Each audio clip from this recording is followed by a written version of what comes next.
Hey everyone, on the heels of the video I just did about why Bitcoin will not be outcompeted, it's valuable to understand the concept of the blockchain trilemma.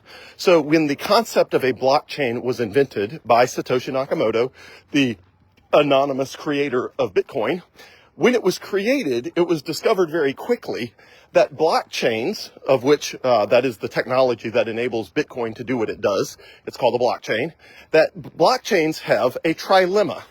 So trilemmas are not new. They exist in a lot of places. You've heard people say you can have something that is high quality, cheap, or fast, but you can only have 2 out of 3, which means you can have it fast and cheap, but it's low quality, even though you want high quality.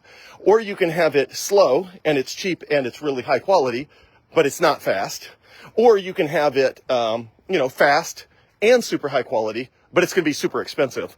Well, blockchain technology works the same way in that you have to choose between 3 things, and you have to choose 2 of those 3 things because you can't have all 3. And those are security, decentralization, and scalability. So when Satoshi invented Bitcoin, he went heavy on security and decentralization because those are the 2 most valuable attributes for a money. And he built it where it could be scaled using things like the Bitcoin Lightning Network for payments and that sort of thing. So what every other person who's come along in the last 16 years after Satoshi Nakamoto has discovered is that Bitcoin exists in this incredible design space that's impossible to one-up because the trade-offs you have to make are not worth making, and they're just not trade-offs that people will put up with. So all of the 20,000 cryptocurrencies that have been invented after Bitcoin try to improve on Bitcoin in some way, but in doing so, they make unacceptable trade-offs in either security or decentralization. And nobody's been able to solve that. Again, it's back to the problem of somebody says, well, look, it's easy. Just make it super fast, super cheap, and super high quality for an average product or an average service. And the answer is you can't, because the physics of the universe do not allow something to be cheap and fast and super high quality. Like you just, you got to pick. There's trade-offs to be made. So the blockchain trilemma has faced everyone who's attempted to build a competitor to Bitcoin, and they all have figured out that Bitcoin effectively fits in this beautiful, very narrow design space that it's just impossible to come up with anything that doesn't make an unacceptable trade-off somewhere else. The best example I could think of, just literally off the top of my head in the last minute, is a car, right? Virtually all of the cars you see driving around have 4 wheels. Now, so you can come along and you could say, well, let's do 3 wheels. Well, it turns out a 3-wheeled vehicle is, probably cheaper because there's only 3 wheels instead of 4, but it doesn't have the same stability. So the vast majority of people are not willing to drive a 3-wheeled vehicle around with their family. Now, you could also come along and invent a 5-wheeled vehicle. But again, you're making trade-offs that make it difficult and wonky when you try to turn or you try to steer. And like, where is the 5th wheel?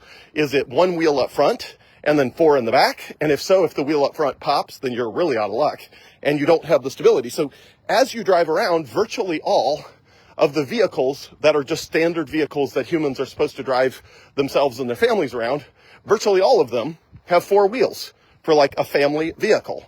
Minivans, trucks, they might double up in the back like Satoshi Nakamoto did on security and decentralization, but they generally have 4 sets of movable parts, whether it's, 4 in the back or 2 in the back or whatever, but it's 4 sets that operate as sort of 4 points at which the vehicle touches the ground.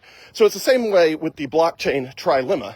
If somebody said you got to compete with the average car, and the only thing you can change is the number of wheels, the problem is the average car already has the right number of wheels, which is 4. It touches the ground, whether in sets of wheels or individual wheels, it touches the ground in 4 places. And that is the optimum design space for a vehicle that carries humans, 2 to 4 humans around. So Bitcoin operates very similarly, where if you're going to create a technology that is going to be the future monetary system of the world, and you're faced with the blockchain trilemma of having to make trade-offs between security, decentralization, and scalability, then basically Satoshi Nakamoto nailed the exact perfect sweet spot for the future monetary system of the world. And in 20,000 tries, where somebody has tried to move the sweet spot and say, hey, I've made a trade-off. Maybe it's not as secure as Bitcoin, but it's a little more scalable, or it's a little more this, it's a little more that. Nobody is willing to give up the benefits and upsides that Satoshi invented. And as a result of that, nobody's been able to compete with Bitcoin. So that's called the blockchain trilemma. Good evening, y'all. That is called the blockchain trilemma. Nobody has found a solution for it. By the nature of software and physics, it's like E equals MC squared. Energy equals the mass times speed of light squared. I think that's E equals MC squared. Anyway, you can't break that formula. Let me know if you have questions.